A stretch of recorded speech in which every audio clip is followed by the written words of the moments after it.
Hey man, how everybody doing? Good morning. Good morning to everybody. Hope everybody having a good day. Um, yeah, this is my break time. So usual, I come on and just say what's on my mind for the day. Hopefully, get a chance to talk with some of y'all and make sure everything is okay with you. Hope everybody's staying safe. Still a crazy time out there. So I hope everybody taking the precautions they need to take for you and your family, whatever that may be. Right. So the first thing I want to talk about is, well, I didn't put in the description box, but Deontay Wilder did an interview with 78 Sports. What's up, John Dealey? With 78 Sports, and it was him and Malik Scott. If you want to check out the interview, go to 78 Sports on YouTube. I don't have the audio right now. I'm not going to bother with that, but it's just a few things I took away from that. You know, Malik Scott seems to be someone who Wilder has a lot of respect for. Wilder has a close relationship with. Somebody who I guess Wilder likes. And Wilder seems to operate on if I like you. So Malik is somebody who Wilder. Well, first off, let me drop the link. Let me not even hold up. Anybody who want to get on now. So some of the interesting stuff about is that how hard he's talking about, how hard Wilder is working. All he's thinking about is Tyson Fury, etc., etc. Deontay Wilder seems to right now preparing himself for a big fight, and that's a good thing. But what I also want to talk about is the fact that Wilder, even when I used to be a huge supporter of his, always has this way where he likes constant reassurances. If you look at the interview, you'll see Malik, talking about how great Wilder is and stroking his ego and this and that, and Wilder on the side, soaking it up. He loves that shit. And I think it's just interesting how Deontay Wilder likes to talk about other people's mentality when he seems to have this mentality of, I need constant reassurance of my own abilities. I need people to agree with me. He was still talking about the conspiracy theories, about a glove situation.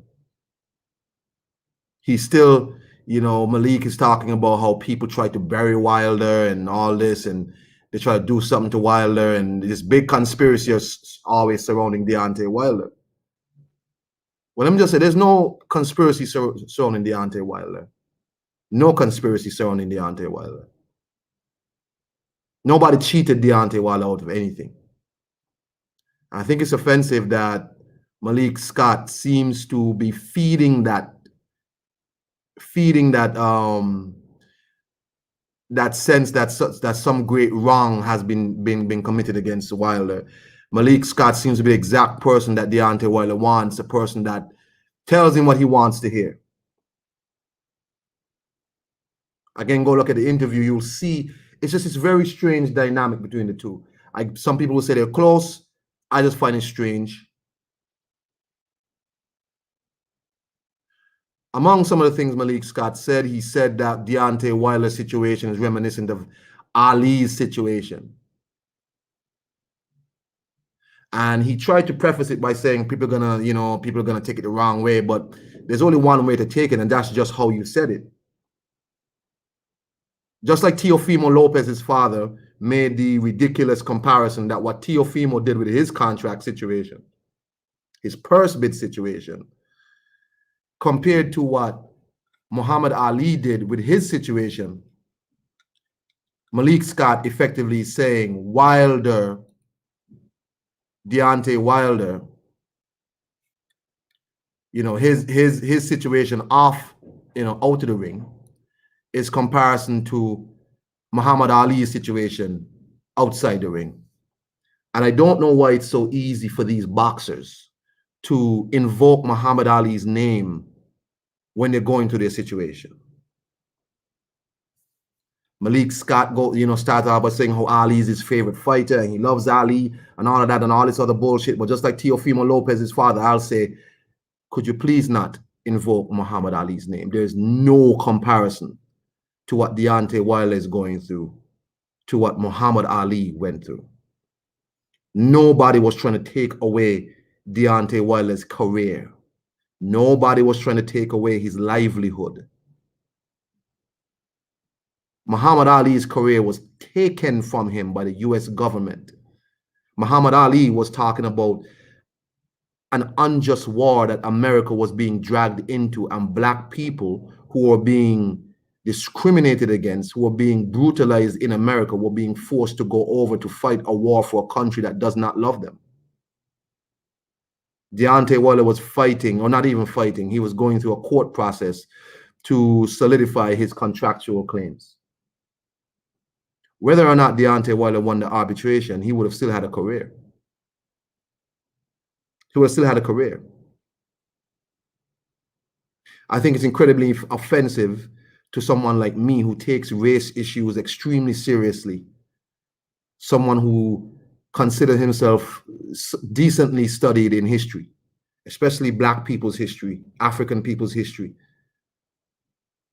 And those two are not separate, by the way. Black people are African people.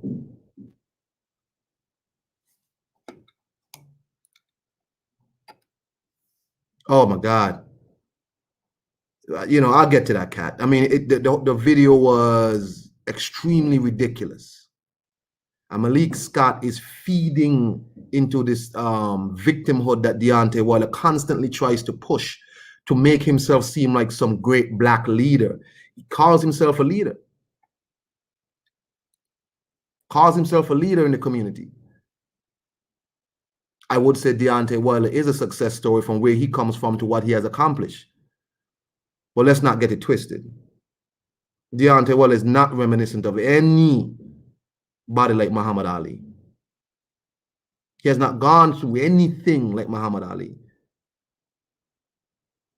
It is offensive to me, just like Teofimo Lopez's father invoking that man's name to compare it to Teofimo and his purse bid. It is offensive to me. And anybody trying to agree with Deontay Wilder and his foolishness, you do that great ancestor Muhammad Ali a disservice. There's no comparison. Muhammad Ali was talking about the fact that no Vietnamese ever called him a nigger. He said, why would I go over there to fight that enemy? My enemy is not in Vietnam. My enemy is here on the soil, American soil. Even though the Vietnamese were, did in fact start calling black American soldiers the N-word, because they were taught by white GIs who went over there. So by the time the black guys got over there, the Vietnamese had started using the same racial epithets against them.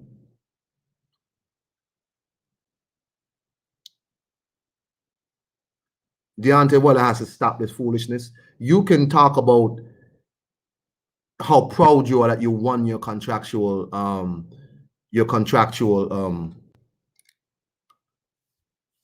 you can talk about how you won your contractual argument without trying to overcompensate and talk about Muhammad Ali. It has nothing to do with each other.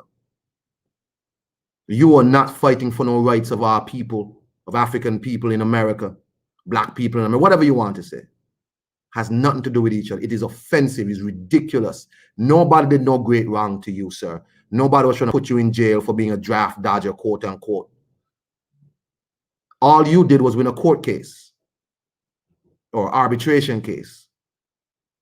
Malik Scott is exactly what Deontay Wilder does not need, in my opinion. Another yes man to stroke Deontay's ego. And Deontay apparently is a person who likes that. He doesn't want anybody who's not essentially on his team, quote unquote. He likes people like Malik Scott who are going to kiss his ass. And a lot of athletes are very, egotistical people and need reassurance because, some of them need that kind of constant, constant accolades showed up on them. And that's what Deontay Wilder apparently likes. Again, if you want to see the interview, hear the interview, go to 78 Sports TV. You tell me what you think. You tell me what you think. It was uncomfortable how when Malik Scott is how Wilder is over there just soaking it up, he's smiling, and that's great, bro. He makes you happy. But you don't need no more ass kissing.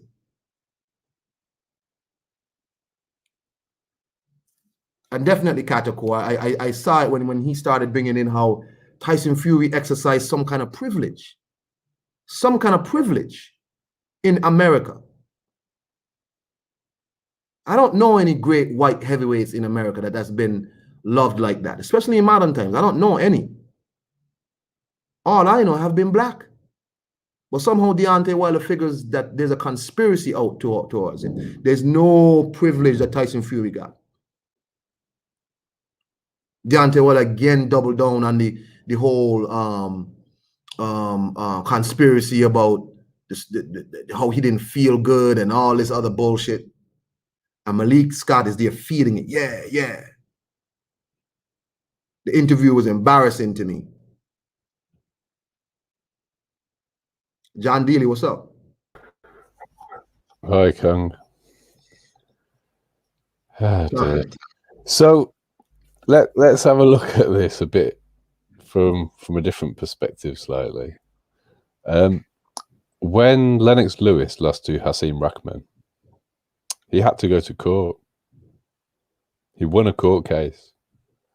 I certainly do not remember, and I followed it very closely at the time.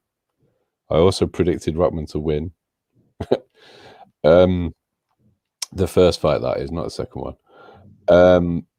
He didn't once mention Muhammad Ali during those court proceedings that he actually had to go to court and win to get Rahman back in the ring for a contractual rematch.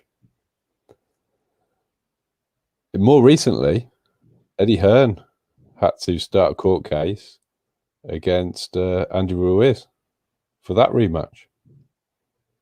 Again, certainly didn't hear Anthony Joshua describing that scenario as something similar to the fight that Muhammad Ali had to do, and the stand that he took against the situation that, rightly, he didn't think he should go and fight for the United States of America against the Vietnamese. I just don't understand what it's all about. None of you want to do what Ali did, which was take on all comers and risk it all against the biggest punchers of the day, which he did. And fighting for contractual obligations and winning has got nothing to do with your individual civil and human rights.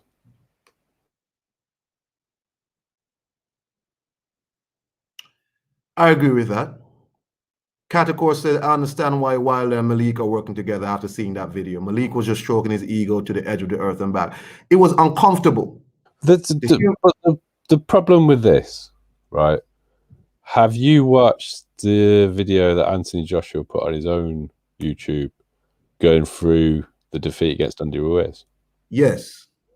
Did you hear him make a single excuse? No.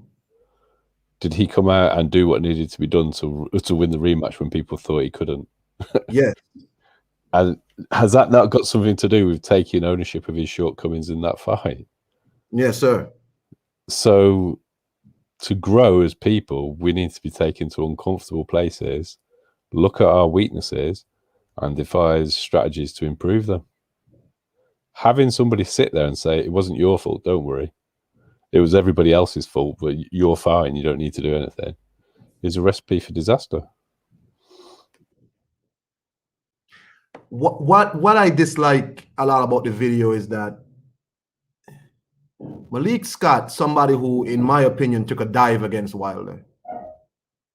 In my opinion, took a dive against Wilder. Is here being Wilder's brand new trainer. Malik Scott has been with Wilder for a long time, through all the camps. And he was not able to impart any knowledge on Deontay Wilder. He couldn't help him do anything.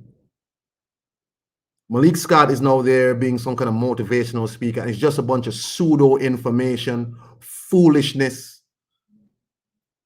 If that man just come out and say, "Look here, man, we working hard. We gonna knock this dude out." He said that they're building a facility to do a licensed homicide. I was like, "Oh my God, just shut up." It's but when it got to the part where you start, and this is why I parted ways with Wilder a lot, because I take these issues very seriously. It's something that I lecture on. I've done speeches on them. I do radio programs on them, race issues. And when you try and conflate those issues where they do not belong, you try to put them in issues where you're trying to put a square peg in a round hole, it upsets me. There was no racial anything to. A matter of fact, Deontay, you're the one who inserted race into this fight. You did that. I think there's something else worse at play as well. So there's a real problem with regards to the mistreatment of black people based on race. And what Deontay Wilder is trying to do is monetize that situation for his own benefit. Yes. Yes. That's even more disgusting. It's disgusting. So Wilder, again, is you don't get to portray yourself as this black leader. Deontay Wilder went to meet Donald Trump. Did he whisper into Donald Trump's ear about something about black people? No. He went up there, he skinned and grinned with Lennox Lewis, put the WBC belt, they took a picture and left. If you want to see the video, what do you think about that overall situation? Because what situation? Well, the purpose of the visit, wasn't it to celebrate the pardoning of Jack Johnson? Yes. So, I mean, Trump and his supporters have entrenched racism in America, as far as I can see. Well, it's tokenism. I thought it was a complete publicity stunt. It's tokenism. They're not racist, right? So it's tokenism. You went, you took a picture. Did you say, "Look here, man, I'd like to talk to you about so and so. I'd like to, talk to you about my people in Alabama, my people wherever going through this situation right now." Did you? Anyway, man, whatever. Look here. Deontay Wilder has to stop this foolishness. You got rid of Mark Breland because Mark Breland was not your quote-unquote friend. You kept Jay Diaz, and now you've elevated Malik Scott to whatever position he has. I urge you to go and watch the entire interview and tell me if you don't come off uncomfortable. You don't come off somewhat like Wilder's once again back on his preaching and waxing poetic, and it just a lot of nonsense. Like somebody did something catastrophically wrong to him. Nobody did nothing wrong to you. Malik Scott, the best thing you can tell Deontay Wilder is, let me tell you something. You lost. We have work to do. Stop blaming all sorts of external stuff that you think happened. People like 78 Sports TV, these people fuel Deontay Wilder's paranoia. And Deontay Wilder has created for himself this strange sort of bubble that he lives in. He fancies himself this great leader. And I don't understand. Let me tell you something. You need to go and box, fight. Worry about the other things after, because I have yet to see Deontay Wilder putting boots on the ground doing anything so-called special for African people in America. All this other nonsense, unnecessary. The best thing you can do to inspire your people is be the best at your profession. Go in there and clean out Tyson Fury. That's your job. Everybody have roles to play. Yours is not to try and be some fake leader. You want to be out here in forest doing poetry when George Floyd got strangled, lynched, selling your till this day t-shirts. You see how quick you put them t-shirts out to make $1 off of black people? The best thing you can do to inspire your people is go out there and knock out Tyson Fury or outpoint him. Whatever you got to do, you got to win this fight. That's how you inspire people. Muhammad Ali got his career taken from him. That's why Muhammad Ali, it's always said, had 2 careers. He had 2 careers. Not because he wanted to, it's because they sat him down. They took it from him. The U.S. government was against him. Is Deontay Wilder saying the U.S. government is against him? Is the U.S. government also in on the poisoning scandal? Did the U.S. government put more lead in your mecha suit that you walked out, the Gundam suit that you walked out in? John, you still there? Yeah. I mean, it's twofold, isn't it?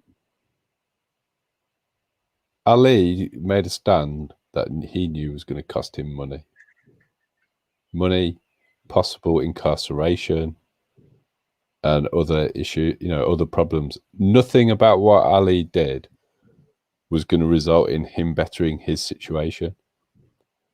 Wilder's just been to court to improve his situation and get a big payday. So completely different situations. And then we get into actually, how are you devising a plan to beat Tyson Fury? What are you going to do to identify his weaknesses that you can capitalize on with your attributes? Or are you going to fall back into this situation where you think you just have to land the right hand? Because there's every chance that a Wilder's right hand isn't what it's billed as, because he hasn't really knocked any top level opponents out. If you consider Luis Ortiz a top level opponent, fine, but that's one.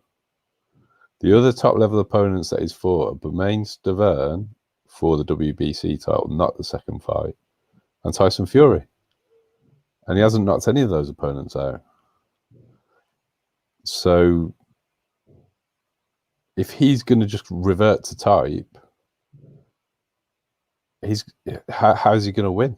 That's what they should be talking about. They shouldn't be or working on, even if they're not going to talk about. I mean, it's like, if we take the last rematch that we all saw in the heavyweight division, everybody knew what Anthony Joshua needed to do. They just weren't sure he could do it. I'm not too sure what Wilder's best approach is in this fight, but they should at least be trying to identify what that is and enacting it, instead of wasting their time trying to put themselves forward to be something that they're not, because it hasn't even resulted in big pay-per-view buys for him. It doesn't even, I mean, unless he's generating some money that we don't know about from somewhere, all of this putting yourself forward as some sort of pseudo leader for African Americans is not not actually making any money, which is what I think it's intended to do, and B, it's a waste of time and effort, as well as making him look a bit ridiculous. I agree with that. Again, please go check out 78 Sports.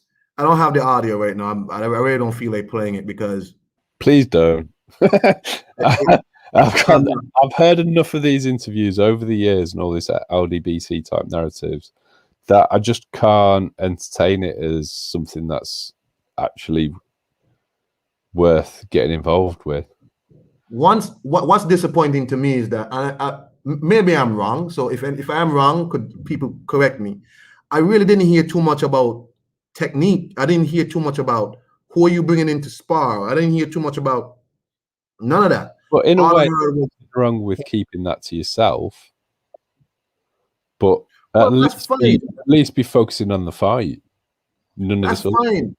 But then, can you give us something about, what mistakes you made in the first fight? Sorry, the second fight. I'm hearing him talking about 90-degree angle smushed in glove, kept the shape like that. I'm like, what is this? You really? We're going back to this again? I mean that's the glaringly obvious thing, isn't it? There's no ownership of where he fell short.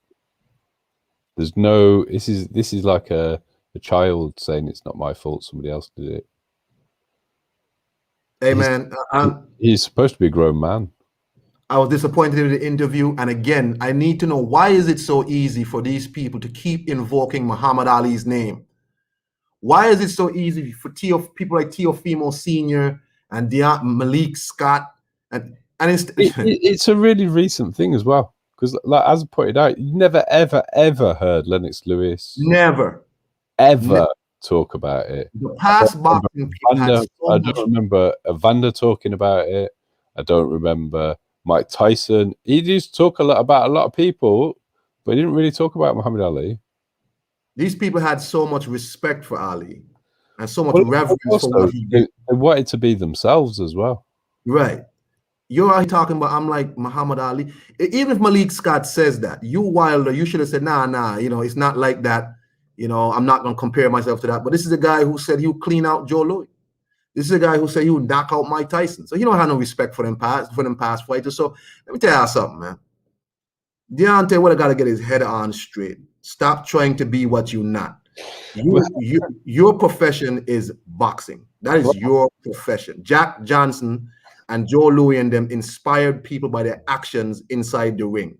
I don't need you out here trying to be what you are not.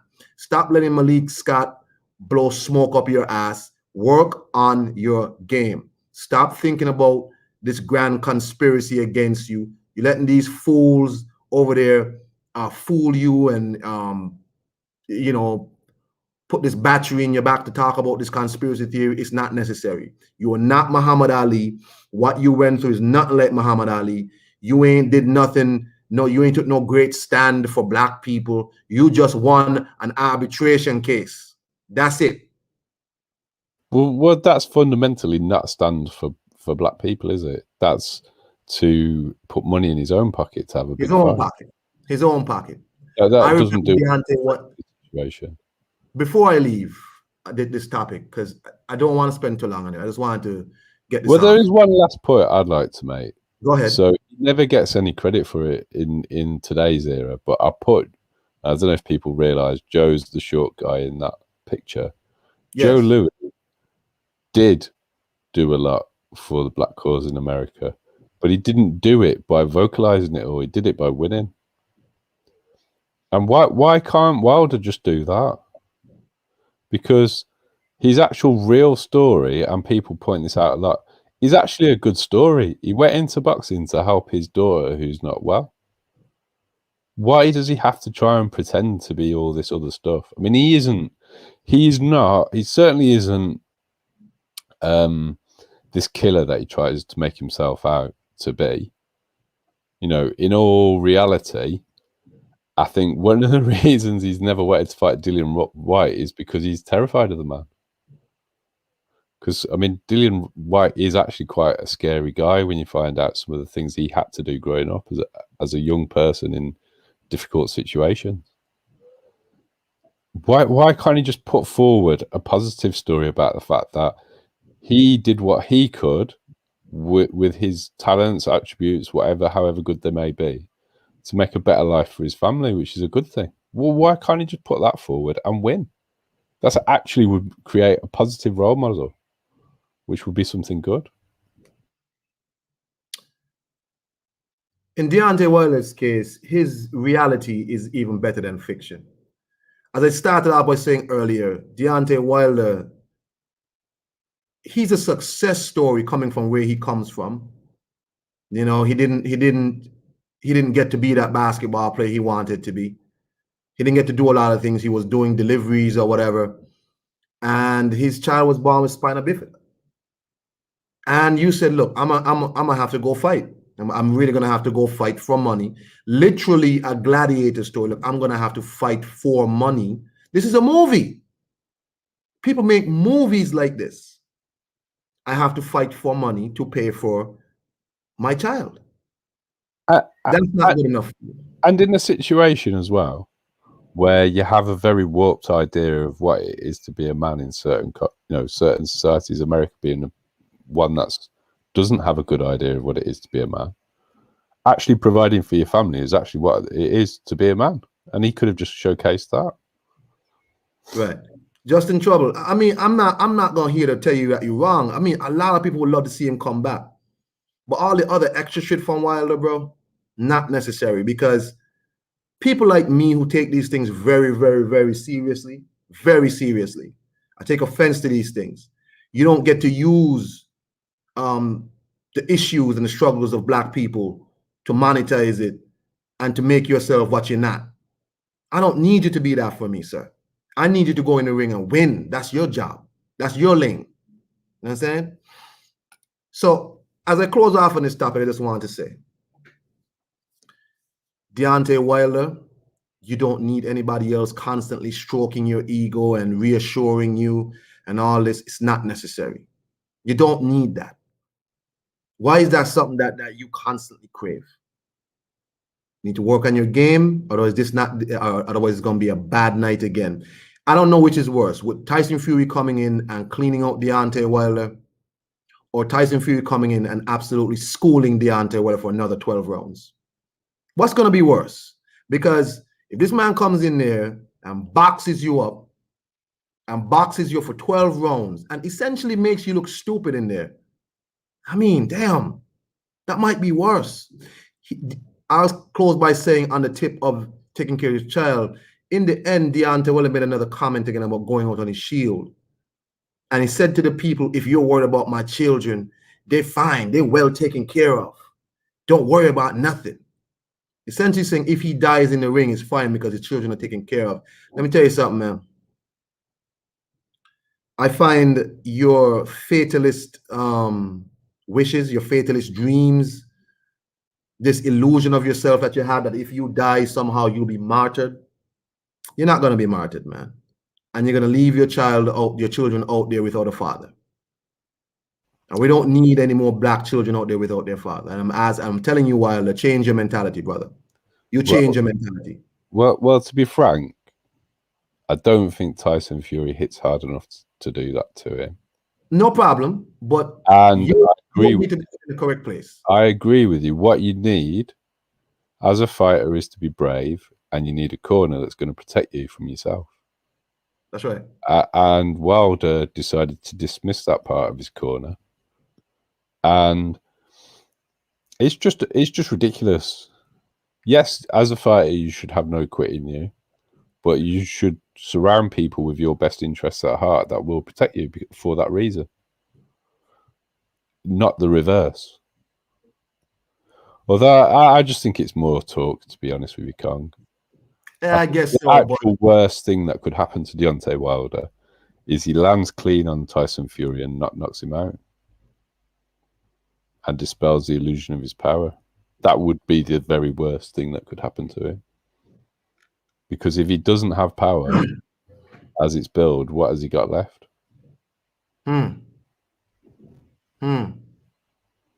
Well, I think that's enough for me on that topic. I'm really, really disappointed with that interview. That interview didn't do shit for me. It was just another way for people to feed Deontay Wilder's paranoia and this illusion he's made for himself. I did watch the whole interview, and it just was like, man, this guy. So if y'all want to watch it, go ahead and watch it. I will not play it here. I will not play the audio. Go and watch the interview if you want to hear it. Come back and give me your opinions. Justin Trouble, I don't have an issue with you wanting to see Wilder come two-time champ, but he gotta stop. He gotta stop this. He gotta stop. He don't need nobody blowing no more smoke up his ass. For real, for real. What's up, Santos in the house? Let me shout out all the people in the chat, man. We got Coach K was in here. Tony came through quickly. I'm saying, appreciate that. Katakor in here. Boxing God. Black in here. Got John Dilly on the panel with me. Did I say Ronald Finkley already? Justin Trouble. Rocket, what's up, man? And the great Santos. If anybody wants to get in on my break time, you know what I'm saying? The link is always to the top, pinned to the top. I want to go on and talk about, while we're on this topic, another guy who was a former boxer, Anthony Ogogo. Anthony Ogogo made a Twitter post standing in front of Stone Mountain with his Union Jack across his face.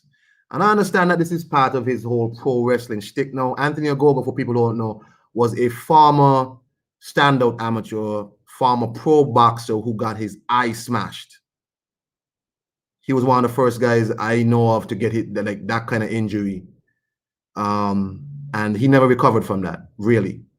And now he's into pro wrestling. And his whole thing is he's this British heel in pro wrestling now. And so everything American he disrespects. Again, this might be part of his pro wrestling spiel. I'm not going to spend long on this at all. But what I will say to Anthony Ogogo is you need to learn to read the room. I get that pro wrestling traffics on these things, but let me share the Twitter post with y'all before I go on, in case y'all don't know what the hell I'm talking about.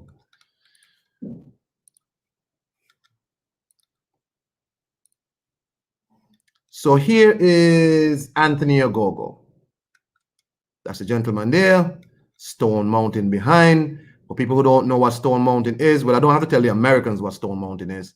For anybody who's listening to me who's not from America, Stone Mountain is an area, I think it's in Georgia or something like that.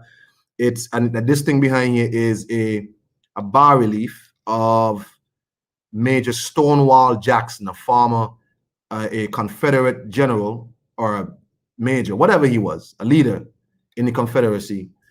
And they etched this out in his honor. Stonewall, of course, with the history of the Civil War and all of that, black people, blah, blah, blah, etc. We get it. Ogogo, here with his Union Jack on his face, says, behind me stands Stone Mountain, a monument for men who fought to uphold slavery. Hundreds of thousands of divvy Americans come here to pay respect to them. This is what I think of the unjust American history. I hate their history. I hate their present. I fight for my country always. As he wears the Union Jack as I think he's mixed race, Nigerian, I think. He is half Nigerian. Nigerian. Yeah. And the responses to the post, like this one, US imperialism versus British imperialism, were absolutely hilarious. Because I get that you're trying to push your pro wrestling spiel, but this makes no sense. You're in a country that's currently going through a lot of racial issues, and they're quite aware of what this, for some people, and Nigerians, by the way, this Union Jack represents what this flag and the Confederate flag means. If you don't know something, stay out of it. I think he embarrassed himself.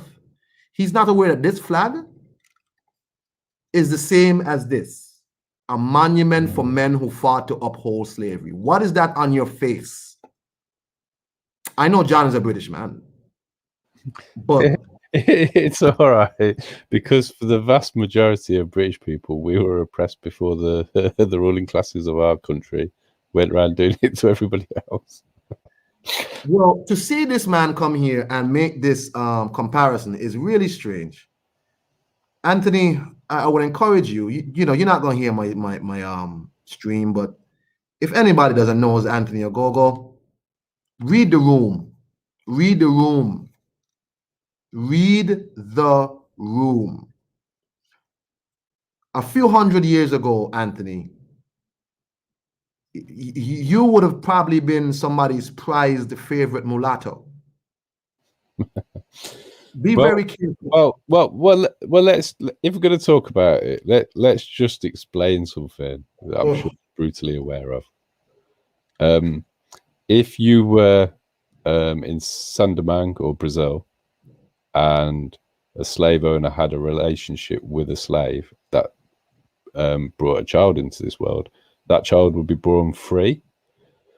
Under the British colonial systems, if a slave owner had a child with a slave, that slave was born into slavery. Yes. So the legacy for the level of racism that we have in the world now is squarely on the British, unfortunately. I mean, I'm not saying that those other cultures didn't do bad things by way of the Portuguese and the French, because they did. But the situation that we have in America is a result of the way that British people had an institution of slavery, i.e. the 1/8 rule and stuff like that. Well, Anthony Ogogo, you embarrassed yourself here in this picture. You need to stop. Read the room. I understand you want to push your pro wrestling angle. This is ridiculous. You should have more sense than that. Okay? Be very careful.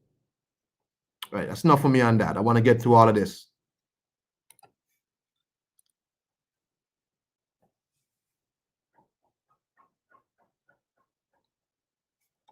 Now, so, oh, is that the Sheik? What's up, Sheik?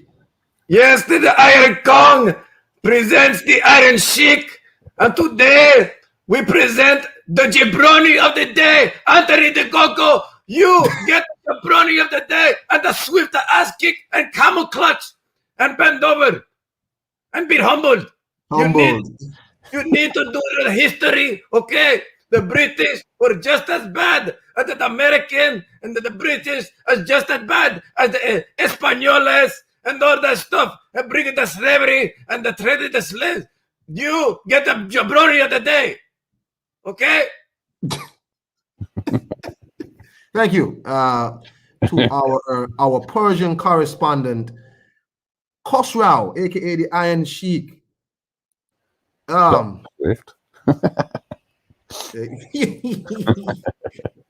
Anyway, man. So, John, so we were talking about the other day fans acting badly, and we brought up Kyrie Irving talking about Boston.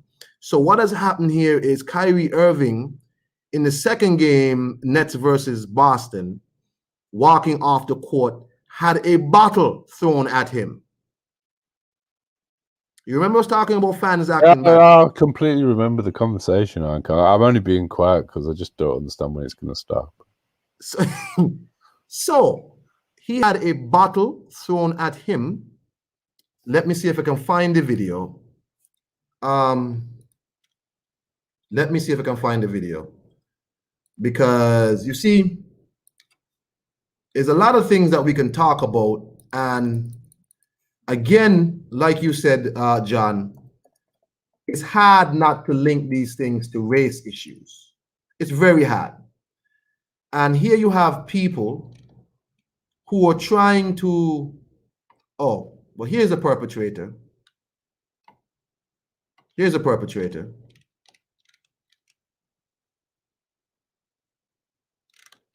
Hold on. Let me make sure I get the video of the perpetrator. The perp.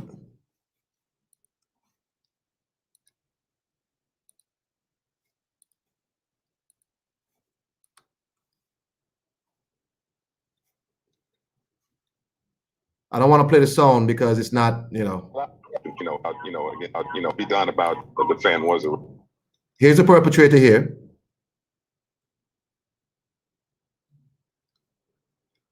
Here's the incident.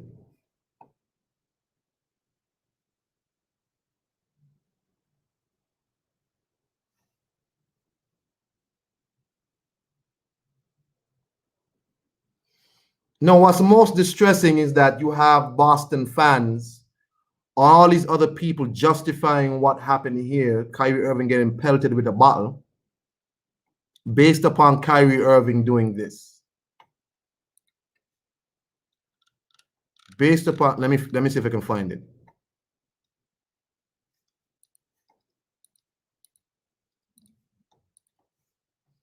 So Kyrie did this to, apparently they said this is a problem.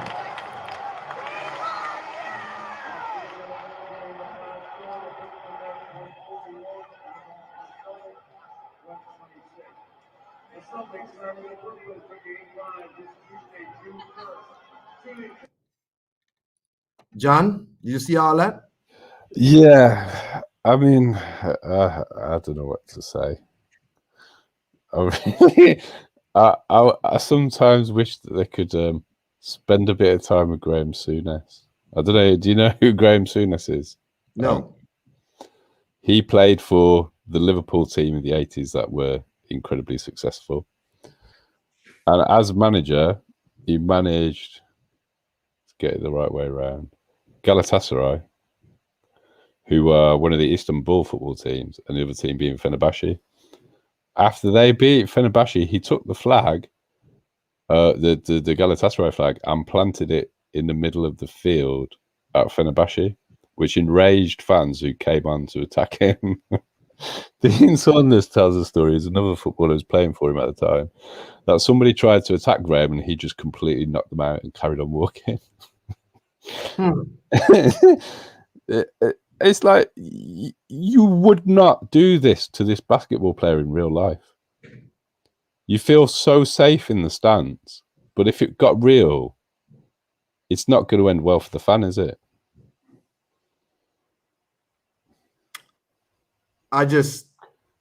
So he stamped on their symbol on the floor. Presumably, that's what's created the need to attack him. Well, no, actually, that video only came up because people were seeking something to say why Kyrie. Let's say he actually did do that, right? Let's just say he did do that for argument's sake. Still doesn't justify having a bottle thrown at you. There is no justification. And on top of that, if it was just the two of them in that basketball court with nobody else in there at all, and he went up and he did something more offensive, pretty certain that fan wouldn't be doing anything. I mean, do you think I'm wrong about that?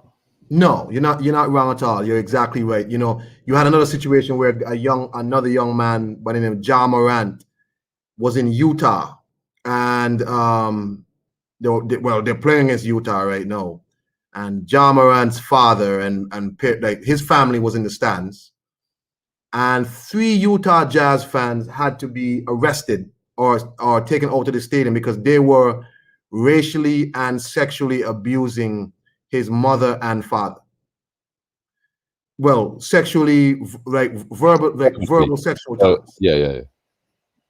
Right? And it got so bad that Ja Morant's father had to confront one of the guys who said something sexual to his wife.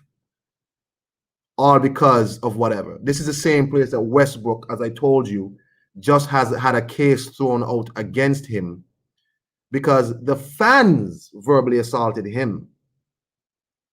The fans put a case on Westbrook. So here's Ja Morant back in Utah, same problem. I don't know what it is with these people. Is there any? So there's been a campaign in the UK since the 90s, and there's still a requirement for it. It isn't successful yet to kick racism out of football, as in soccer. Is there anything like that in America? Are they even trying to address it? I don't know. America likes to pretend. It seems like it's just being ignored as a clear-cut issue.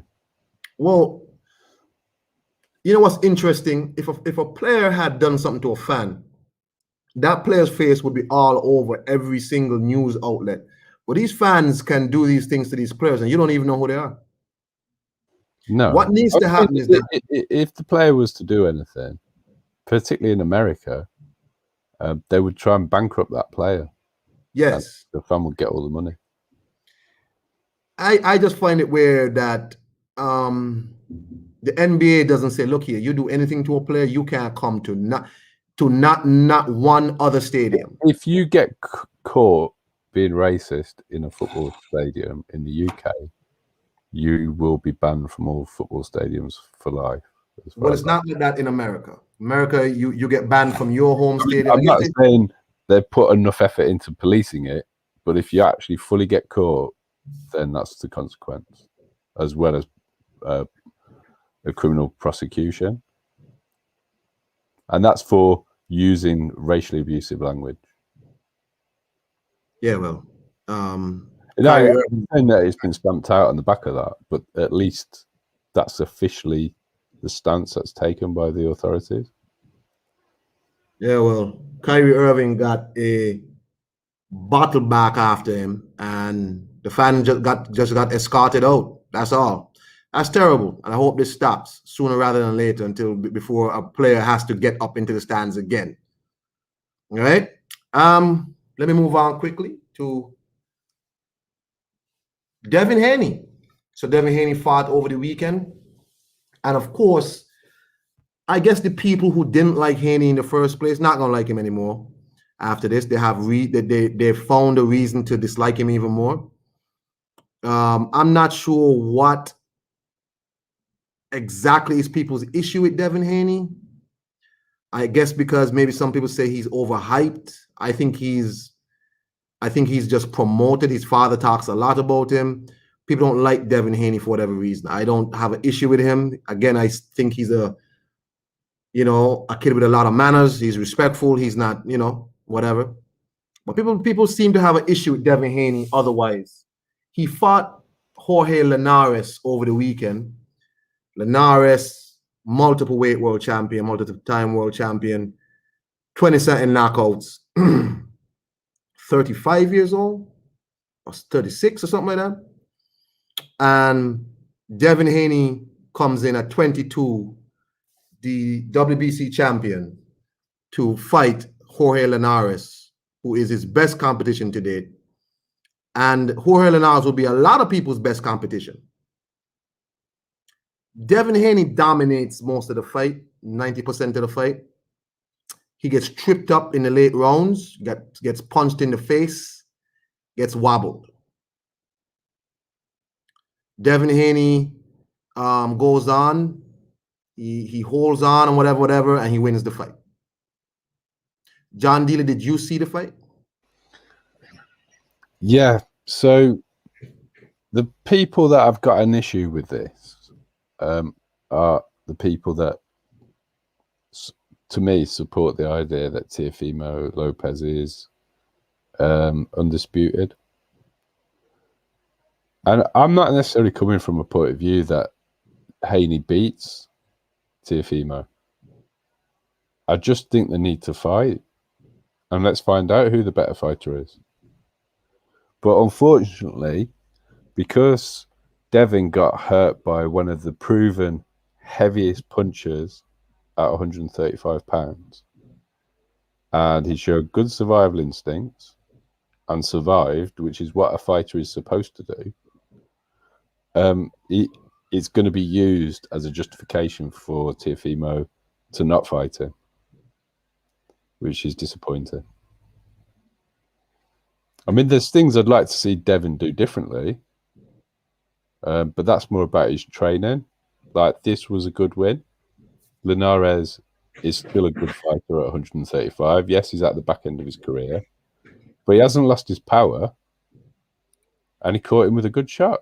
But other than that, he got dominated by Devin. Devin was the clear winner. There isn't really any doubt about that. So he got hurt. You could say that he's chinny, but he didn't go down, and he had enough about him regarding his wits to know what to do if he did get hurt. So I think the criticism's a bit over the top, really. It's interesting. Katako actually starts my point for me. How the two guys at the zone are seen, right? So Ryan Garcia beats Luke Campbell. Ryan Garcia gets put completely on his ass. He gets up. Luke Campbell does not attack. And Luke Campbell allows Ryan Garcia to stop him. Ryan Garcia is then praised for his grit. Oh, he got up. He got up off the ground. You know what I'm saying? And he won the fight. Devin Haney gets punched in his face, gets wobbled like a lot of fighters do. It's a boxing match. And Devin Haney is being excoriated for it. Devin Haney beats Linares, who beat Luke Campbell. I think it's more significant than that as well. How many world titles has Luke Campbell won? None. Exactly.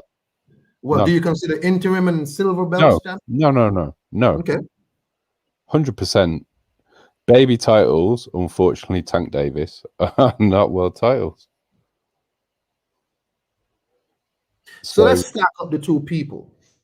Devin Haney fights Jorge Linares, multiple-time world champion.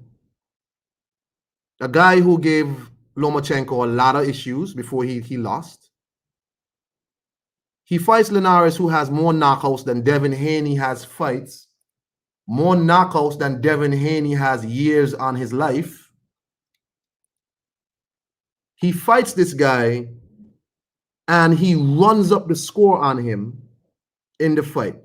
It was commented by some, I don't know if it was one of the comments who said, people don't fight Linares and beat him by decision. He usually outboxes people. Devin Haney starts from round 1 and starts running up the score on Jorge Linares. Devin Haney is not usually a pocket fighter. Devin Haney stayed in the pocket and fought this man, 22 years old, and Devin Haney probably went against his natural instincts, which is distance and safety first, in order to please fans. It was a much more exciting fight to me. Much more exciting because you got to see Devin's punch selection and you got to see him because Linares caught Devin Haney with some big shots otherwise. But for some reason, that's also not to be praised. Hold on. That's not to be praised. So mute for me, Artie. Mute for me. Devin Haney runs up the score. He gets punched in his face, wobble, didn't go down. And he's being excoriated for that. Are the critiques a bit too harsh or are they on point? Is that a question? Can I answer that? Sure, go ahead. First off, shout out to my dog Iron Cone 26. Shout out to the panel and shout out to the chat. Yes, you know, shout out to everybody who support Iron Cone 26. He one of the coldest, one of the most realest dudes I know who talking that boxing, right? And that was a phenomenal question. You just brought. Hold on. Before you continue, you're gonna have to. I know you did your piece yesterday on it, but I did my little piece on Wilder. And when you're done with this Devin Haney, you're gonna have to talk to me about that. So go ahead with the Devin Haney.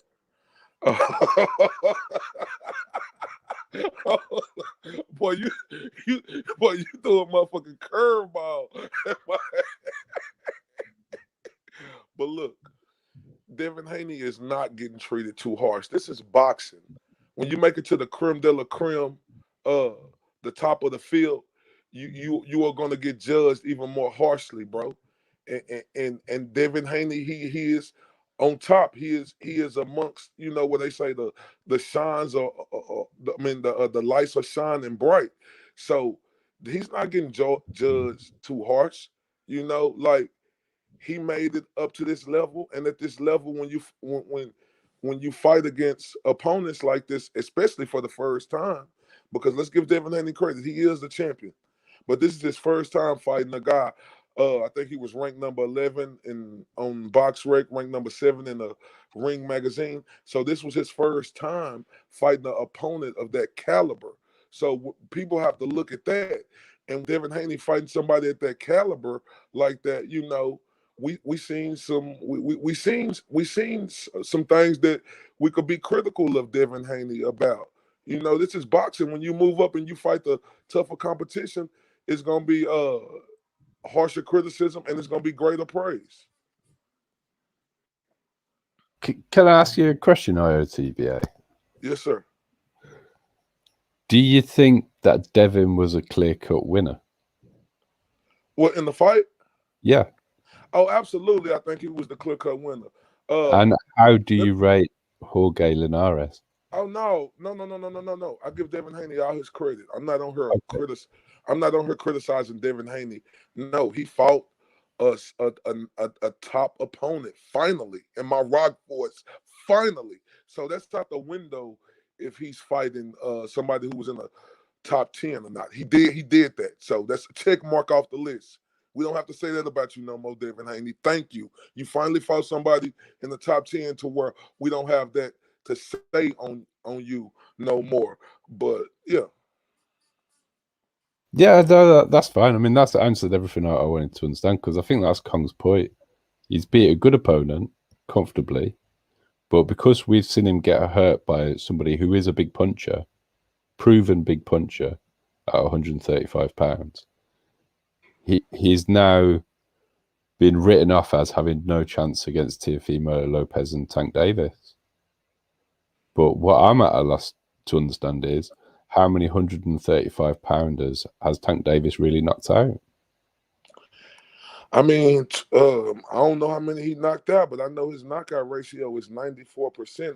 I'm not sure how Yeah, many but if fights you're he done. constantly dragging people up from lower weights to fight, I them, mean, yeah, that's that true. does improve your knockout ratio, doesn't it?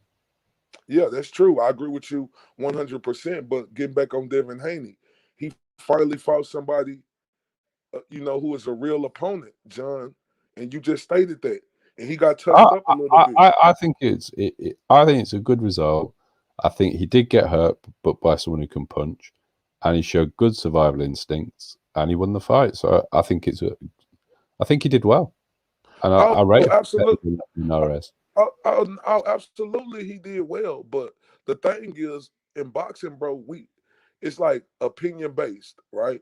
And like when we finally get a chance to see Devin Haney against a top opponent, then they give us they give us a clear view of how we could, and not saying that we're right about if somebody could beat him or if he could beat somebody, but it give us a clearer view of how we could judge that fight. Now, Devin Haney got hurt by Jorge Linares, So so when you look at the Tank Davis and the Teofimo Lopez, that would bring up questions. You don't agree with that, Mr. Dealey? I certainly agree with it about Teofimo Lopez because he has proven power at 135 pounds. But I don't know if Teofimo actually hits harder than Jorge Linares, but they both hit very hard at that weight. Tank has yet to prove that to me because when he fights at 135 pounds, he's normally fighting somebody who doesn't fight at 135 pounds, somebody who normally fights at lower weights. And if you actually look at his 135 pound fights that he has had, his power has looked like it's not carrying up to that high. I think Tank's power is optimal at featherweight and 130 pounds. Well, that's hard to say though, and like I said, you do make phenomenal statements when you say he moved people up. But even though he moved people up, he's still knocking them out, whether he moved them up or not. When we look at Tank Davis, we have to be honest. When we assess his record, it's 24-0 with 23 knockouts. He has the best knockout ratio in boxing, bro. So we have to give him that. We can't say, oh, his power done moved away. That's yet to be determined. He's finna go up here. He's finna fight Mario Varrios at 140. A big 140. So Well, we're if gonna see he then. knocks him out, that will probably, prove that his power does carry. But why would it have to prove it to you then? Like if he knocks because he Varrios hasn't out? really. So how many genuine 135 pounders has he fought? Is it Gamboa? Who else has he fought at that? Who's actually campaigned at that weight? No, I agree with you. I'm not disagreeing. And he with you, didn't John. look like he was doing very well at getting rid of Gamboa to me. That's why I'm questioning his power. Oh no. At 135 pounds. At 130 pounds or 126 pounds, Tank knocks people out. No argument. I agree with everything you just said. I'm not disagreeing with you. But what I'm saying is some things about facts is something we can't deny. Tank is 24-0 with 23 knockouts. Anybody who get in there with him, he finishing them. Yeah, okay. But if we look at Luis Ortiz's early career, he was putting people away for fun. Then he fought Dave Allen, and he struggled. Dave Allen finished the fight on his feet. He never really got wobbled, and that showed to me that Luis Ortiz's power was smoke and mirrors because he'd been matched correctly, and that's the query I have about Tank. No, okay, hold on. Let me bring in UGC Black. What's up? What up, Bongo? So the question is Devin Haney being critiqued fairly or is he being unfairly bashed? Well, I don't watch a whole lot of channels, man. So what all are they saying specifically? Well, no, we just seeing the usual comparison to Ryan, for instance, which I find offensive To personally. Ryan. Yeah, yeah. Ryan got up and knocked out Luke Campbell, whatever, whatever. Then you have the others who were saying he shouldn't fight. He should stay away from Teofimo. Tank would knock him out. He got touched by Linares and all of that. So, how do you rate Jorge Linares as an opponent? How do you rate his performance on the night? Do you think the critiques that he's chinny is fair? I mean, you can't really say from this fight that Devin Haney is chinny because he got hurt by Jorge Linares. Like John Diddy was saying, a known puncher. This is the same guy that dropped the former unified champ Lomachenko, who was ranked top, pound for pound at one point. So I don't think that somebody can say that Devin Haney's chinny because he got hurt by Linares. Now, if he got hurt by somebody who wasn't a puncher, then you can say like, damn, question his chin. But it was a lot of shots that Devin took that he didn't even get wobbled at all. It wasn't until late because I feel like he was in the pocket and he was exerting a lot more energy than he usually would exert because, all of the physical, it was a more physical fight. So, it took a toll on him a little bit. And Jorge Linares had his moments late, but early on, it wasn't nothing affecting Devin Haney. And he was getting countered and all of that stuff early on. So, I don't want to. I can't say that Devin Haney is chinny, but I will say that he did fade uh, down the stretch because of the type of fight that he was in, and that he chose to fight because he could have made the fight real easy and made it boring so that people can complain, but he actually made it exciting, and people still gonna complain. So that's just how that shit go. But like we didn't see Kong in multiple fights. And I stated this on my last live that whether you want to talk about Teofimo Lopez, Ryan Garcia, Devin Haney, all of these guys suffered adversity in their last fight. We seen Teofimo getting his ass pieced up late in the Lomachenko fight. We seen Ryan Garcia get put on his motherfucking ass and get up and he finished the fight. And then Devin Haney has some adversity. So it's not nothing that's foreign, and it's good that and we seen these guys be in there with somebody who had more experience than them and they still was able to weather the storm and get the job done. So all it did prove to me was that this is still their time. It's Devin Haney's time. It's T.O.'s time. I don't know about that Ryan shit. I don't fuck with that Ryan Garcia shit. But it's their time.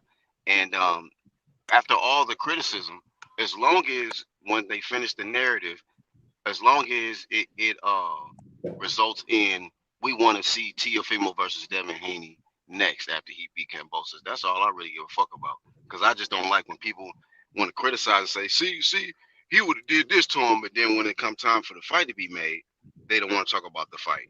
Oh, you ain't fought nobody. Show me something. So if he looked vulnerable, hey, that's more reason for the fight to happen now. IOTBA. Mm-hmm. Anything you want Yes, to sir. add on that? Anything you wanted to comment on that? Anything? Oh no, like that was an excellent statement Black just stated. I agree 100%. And what people got to understand about boxing, when you move up on this level, you fighting a bunch of motherfuckers who can fight, fam. So like when people say chinny, like I never said that in my video. I would never say that about Devin Haney, like him being chinny, because he's moving up fighting top contenders, bro. And any one of these top contenders who you fighting, you could get hurt off of. So I agree with that statement. I got you. Do you think Devin Haney or Teofimo Lopez should have? Well, Teofimo is going to have a fight next with Cambosos. Since I don't think Ryan Garcia coming back to the zone. So, should Devin Haney fight his mandatory next, who will come up after with the whole Jojo Diaz and Fortuna fight, or should they just go straight into the Teofimo Lopez fight? Or do you think Bob Arum will push Teofimo to fight Lomachenko again? Because I still think Bob Arum wants that fight again. Bob gonna push. I mean, it's up to Devin Haney. I think Bob gonna try to push. It's for up the to Devin rematch, Haney. I agree with Black. I think Devin's not going to get a choice. Bob wants the Lomachenko fight. That's disappointing to hear. Yeah. No, I think it's up to Devin Haney though. If Devin Haney want to fight his mandatory, let him fight his mandatory. You know, like I want him to fight. I want him to fight Teofimo, but like Devin Haney, the champ, you know, he fought a tough fight. You know, and I understand we want to hurry up and see him fight Teofimo. That's the fight I want, but I ain't mad at Devin Haney if he take his mandatory next. I'm really not, because you know one thing that Devin Haney has going for him that we never seen. Because I stated this to people, he won the last 52 out of 53 of his rounds. He's never had no tape where he could go back and look at a lot of the mistakes that he made, right? And to be the best fighter that you could be, you need moments like this. So I'm not mad at Devin Haney if he take this moment, go back and work and see a lot of mistakes that he made in that fight, even though he won that fight easily. But we never seen, you know, Devin Haney get hit like that in a fight that much. So he can go correct him, fight his mandatory, you know, if that's what he want to do. But if he want to jump straight to TO, if that's what happened, that's what happened. I'm not mad at that.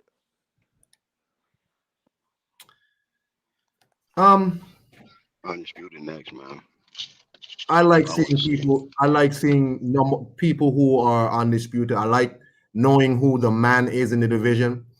I don't want no more of this Teofimo talking, Devin Haney talking bullshit. That's just taking up more time on my timeline. I don't want to see no more of that.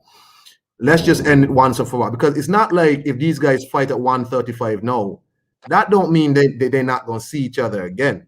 These guys are about the same age, well, not about the same, well, same generation. They're going to see each other again at about 147. Eventually, they're going to fight again. So I think they should take the fight now. They're young, get it out the way, and then see each other again at a higher weight. Because I think Devin said it in his press conference. If he don't get no if he don't get no Teofimo fight or no big fight after this, he's not interested in staying at 135. He's gonna leave. You know what I'm saying? I think the weight issue is becoming more of a concern for Devin. His father said, you know, as long as they can continue making the weight healthy, which tells me that they do have some concerns about how long he can stay there. And Devin say he ate whatever he wanted to eat during this camp. Devin Haney is one of the. He said he ate whatever he wanted to eat during this camp. I hear so I you. don't think weight is the issue. What he said though in the press conference was that he don't get no big fight after this, he gonna leave the division. You know what I'm saying? He gonna leave. So I prefer to see them have the undisputed fight and get this shit out the way, and then just leave the division. You know what I'm saying?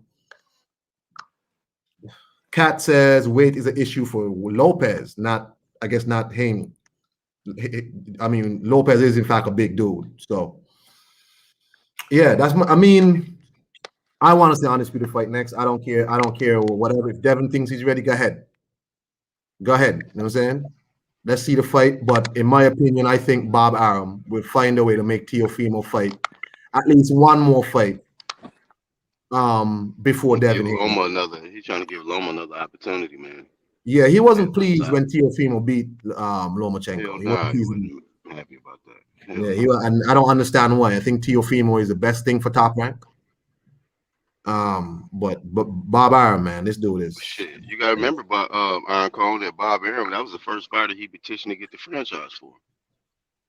Oh, that's his man's then. He loved that man. He said, you know, protection for this dude. Love that man. TBA. So but wouldn't y'all agree? Hold up real quick, Iron Cone. Wouldn't you agree that fight was close though? Loma versus Tio? Yes. So ain't it unprecedented? Like, I know it done happened before, but it's unprecedented. Like when the champ loses his belt, that he don't get his rematch, right? I ain't saying that I don't want Devin Haney or no. I'm saying I ain't saying that I don't want Devin Haney or Teofimo to fight next, but like, damn, it's unprecedented. Like a close fight like that, a champ lose and he don't get his rematch. You know, so I ain't mad at Teofimo if he fight Lomachenko next. That was a close fight. But you see, people criticize Eddie Hearn a lot for rematch clauses, but there was a certain level of arrogance for Lomachenko and Bob Arum to not put a rematch clause because they didn't think Teofimo could beat Lomachenko. And I think Teofimo took a bit of offense to how Bob Arum was talking, who blatantly said Teofimo is not ready for Lomachenko.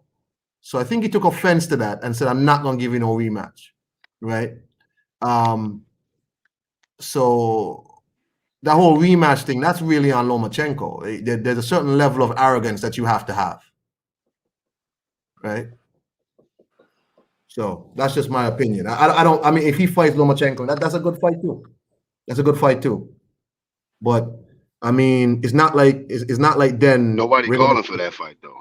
You know what I mean? Not really. Nobody's really screaming for that rematch. But Lomachenko don't move numbers, so people didn't really care about Lomachenko. Like he is nice to watch, but people mostly would watch Lomachenko to see if this person's gonna beat him. Anyway, hey, Black, did you get a chance to watch the Wilder interview on 78? Man, knock it off. Stop it. No, I don't subscribe. I'm not subscribed to that channel, man. You see, I had to watch because I seen it on Kong. Hold on. I mean, I heard the info from you though. Yeah, so I had to watch because I don't like taking things out of context and letting no reporter tell me what they want to tell me. So I watched the entire thing because I saw, Muhammad Ali comparisons. I saw all sorts of other shit, and it was offensive to me personally. But I'm gonna let IOTBA, who did a stream on this, give me his opinions because he was hot yesterday. So no, he's calmed down. IOTBA, you think Malik Scott is good for Deontay Wilder?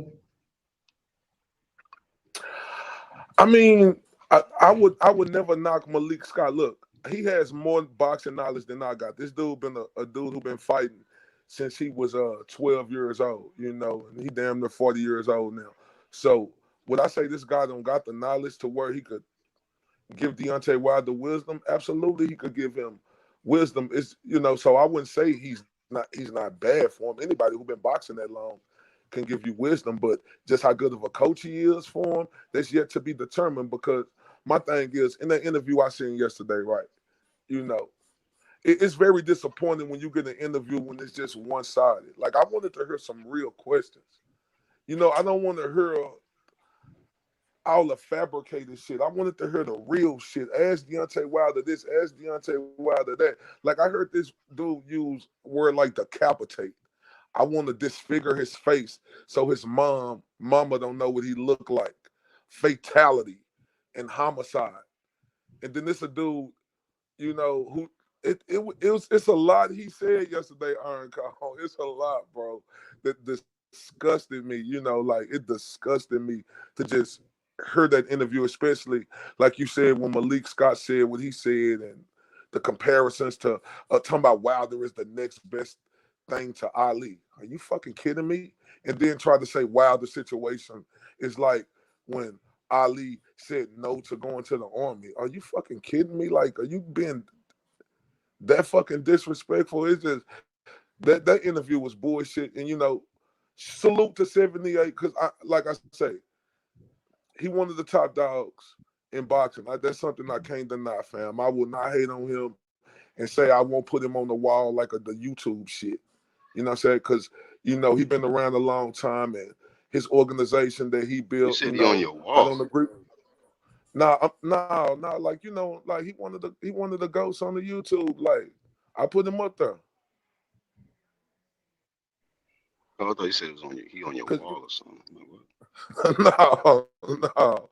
Like, he one of the ghosts. You know how they have that, So, but it was a bullshit interview because he didn't ask Deontay Wilder like real questions that we want to hear. It was more like he was massaging his shoulders and calling him champ. He's not the champ.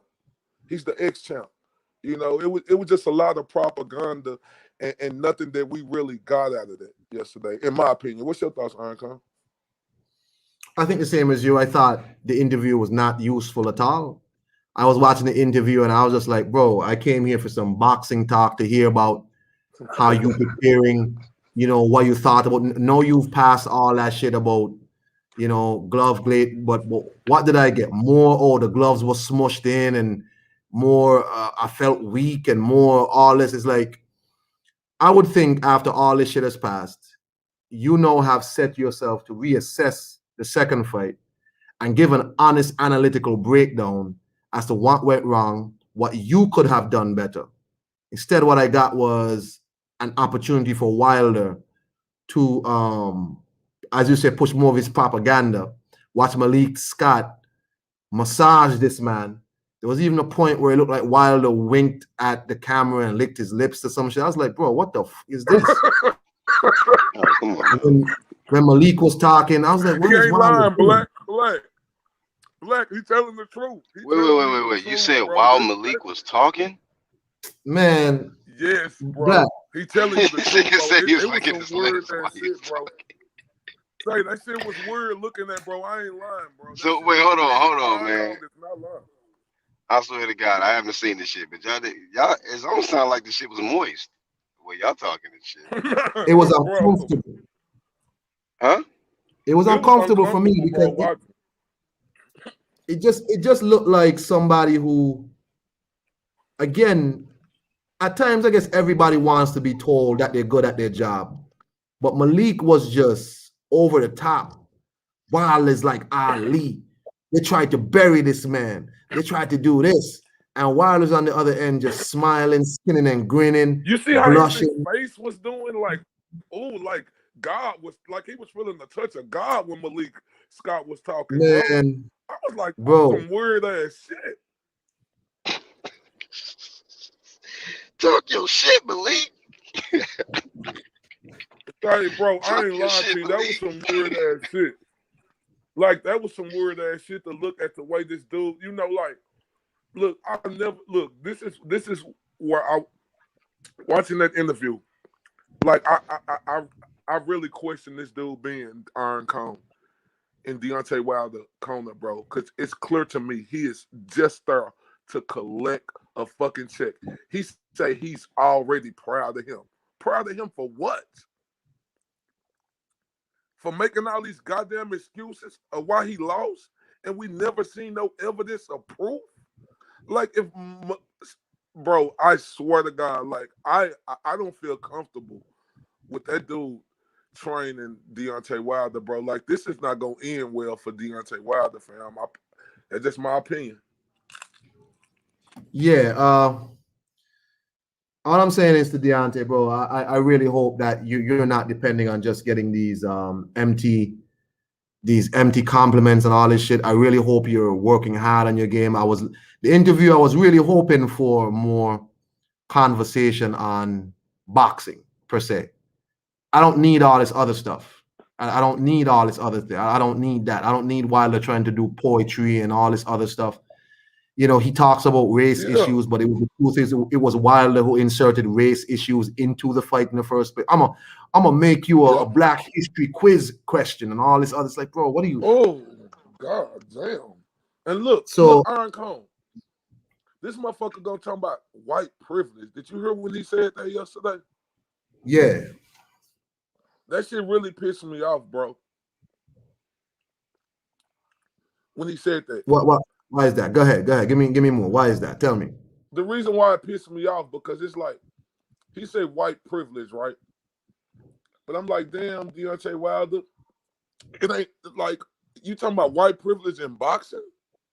We rarely see, and this is no disrespect to any white people on this earth, but we rarely see white people in boxing who,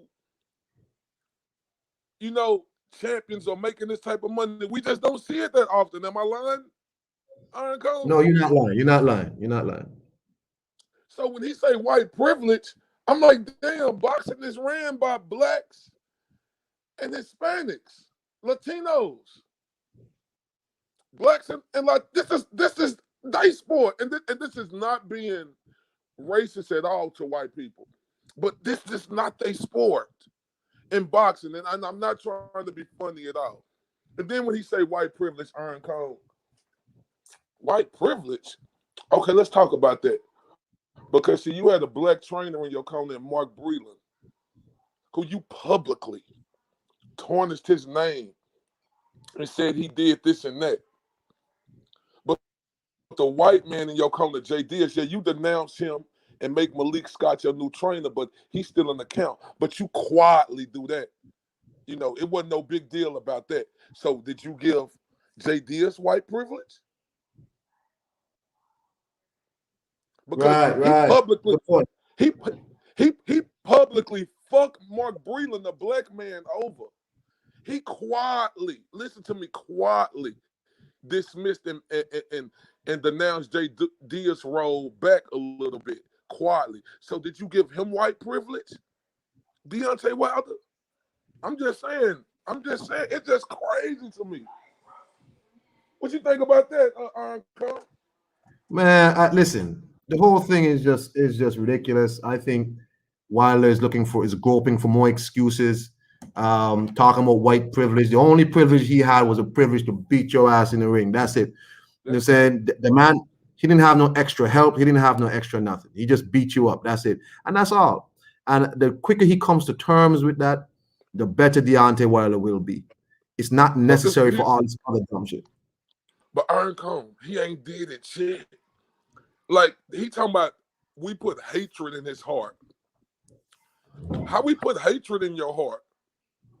So if somebody could put hatred in your heart and you said you not depressed, I don't get that. Because if people put hatred in your heart because of the criticism, that means you got in a depressed moment where you hated people. Because when you have hatred in your heart like that, that means you're depressed and you're ready to fucking explode. Right or wrong, Iron Cone? You're right. So when this dude say he had hatred in his heart and he say he's not depressed, I don't get it. Deontay Wilder, you was depressed. Malik Scott gassing him up. I'd never seen nobody strong like him who could stay silent. Well, I done seen a lot of motherfuckers who talk shit like Deontay Wilder. Got their ass beat the fuck up. And they went into hiding for months. I done seen a lot of them in the history of boxing. Dude, Malik Scott is not a good look for Deontay Wilder, fam. That's not a good look. And you know why I don't? He a snake, bro. You can talk about, oh, I've been around Wilder for 12 or 15 years. Oh, so you was the motherfucker smiling in his face, in Mark Breland's face. But then when you had your one-on-one time with Deontay Wilder, you was the one talking shit about Mark Breland, huh? That's a good point. Look at what Wilder said. He said, I always wanted to bring Malik Scott on my team, but, you know, we was filled up. So when the opportunity came, you know, like, think about that, bro. What do you consider filled up? I mean, I'm watching Anthony Joshua. He got what, 2 or 3 guys in his camp now. What do you mean filled up? You decide how big your team should be. You decide that. Yeah, talking about he didn't have enough. Yeah, you gotta have 10, 20 motherfuckers in the Floyd. That's all. You decide that. Who decides that for you? Yeah, man. Go ahead. I'm sorry. Yeah, man. No, that's basically all I had today. But go ahead, clean up, finish up, bro. Give me your last words on anything else. Oh yeah, man. It's like this with Devin Haney, though, right? Y'all don't think this dude deserves criticism? Well, then get the fuck out the sport of boxing. He stepped up in the level of competition, and he got touched up. People talk about, we heard them rave about it, and I was one of them raving about his defense. But that was against subpar competition. He finally stepped up with a top 10 guy. And we seen that dude get touched more than we ever seen him get touched before. So if people out here don't think that we're going to talk about that and judge that, because we seen that. Then y'all crazy. But shout out to my dog, Iron Cone 26, for bringing me on, man. Hey, any day, man. Any day, man. You don't have to worry about that, bro. Link always available. Don't even worry about that. Hey, thank everybody for coming on with me today on my break time. I'm going back to work now. My advice to Deontay Wilder is to stop looking for constant reassurances from people. Stop looking for constant ego stroking. It's not helping you. It's not helping you. You don't need that. You know what I'm saying? But maybe Malik's going to teach him something new. We don't know.